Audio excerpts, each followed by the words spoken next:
Kesibukan kami kalau pagi hari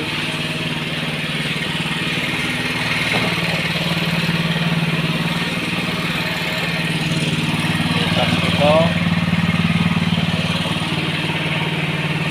bikin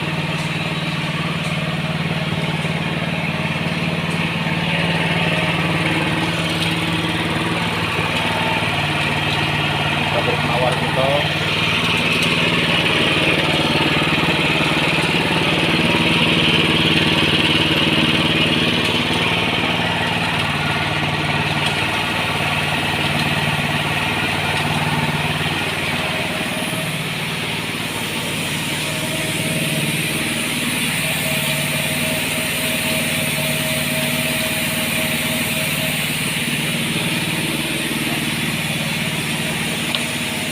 Setelah dicetak, kalau dikukus gini waktunya 180 menggunakan ampere.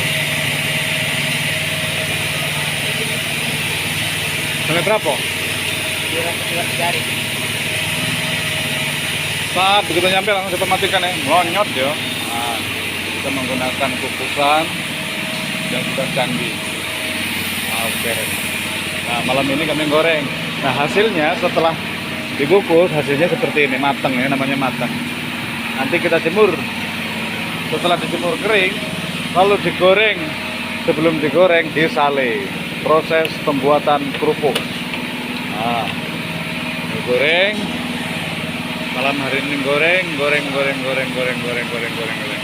Kancing murah, kancing AL, mawar dan sanggul super. Oke, sanggul mini. Kesibukan kami pagi hari ini.